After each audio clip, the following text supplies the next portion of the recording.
عد بي إلى النيل لا تسأل عن التعب، الشوق طي ضلوعي ليس باللاعب، لي في الديار ديار كلما طرفت عيني يرف ضياها في دجى هدبي، وذكريات أحبائي إذا خطرت أحس بالموج فوق البحر يلعب بي، شيخ كأن وقار الكون لحيته، وآخرون دماهم كونت نسبي، وأصدقاء عيون فضلهم مدد، إن حدثوك حسبت الصوت صوت نبي، أمي التي وهبت عقلي توقده، تجيء رحمتها من منبع خصب، وإن تغيب في درب الحياة أبي قامت إلى عبئها أيضا بعبء أبي، والناس في وطني شوق يهزهزهم كما يهز نسيم قامة القصب، والجار يحشق للجيران من سبب وقد يحبهم جدا بلا سبب، الناس أروع ما فيهم بساطتهم لكن معدنهم أغلى من الذهب. قول في شنو؟ لما نتكلم عن بداياتك الشعرية وبداياتك الإعلامية نلاقي بأنك يمكن من 5 سنوات أنت على المعاش مثل ما يقولون. أخيرا زرت القضارف وقرأت أشعاري كما زرت العالم العربي والمدن ولندن وأمريكا.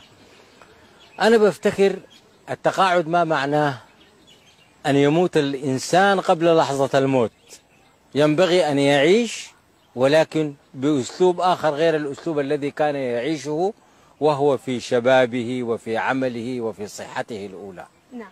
أنا أقرأ أشعاري عادة. طيب أنت تقرأ أشعارك عادة وحين نبغى نسمع منك.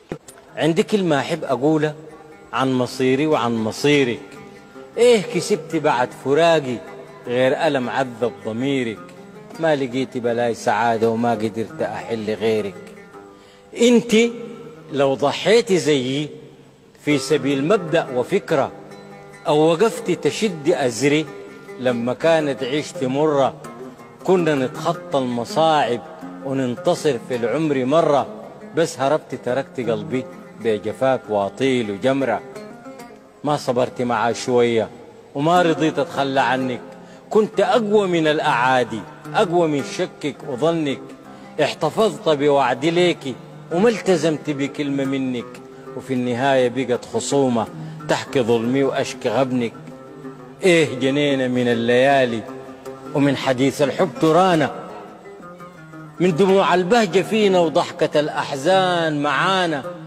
من ثقافة ملت عقولنا ومن أمل ظلل سمانا، غير جراحاتنا الكبيرة غير عاصير في دمانا. صح لسانك، بس خلينا نتوقف عند القصيدة اللي أنا قلتها في البداية. نعم. تقول فيها صرت بعدك يا حبيبي ذرة في بحر الزمن، بعتي للتجار مواهبي بعتها بأبخص ثمن. دي القصيدة أنت قلتها أثناء ما كنت مقيم في المملكة العربية السعودية. نعم.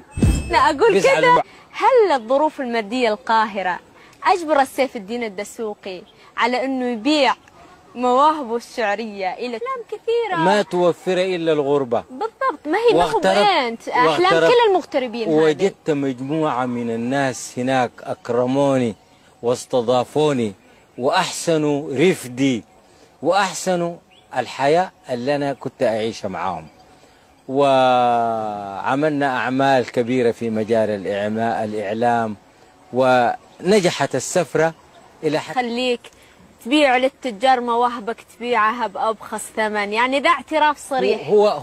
هو البيع بيع معنوي، لأنه بعت للتجار مواهبي بعتها بأبخس ثمن، وحشة ما بتعرف رسائل مش مادية، وغربة عن أرض الوطن. وغربة عن أرض الوطن. ولا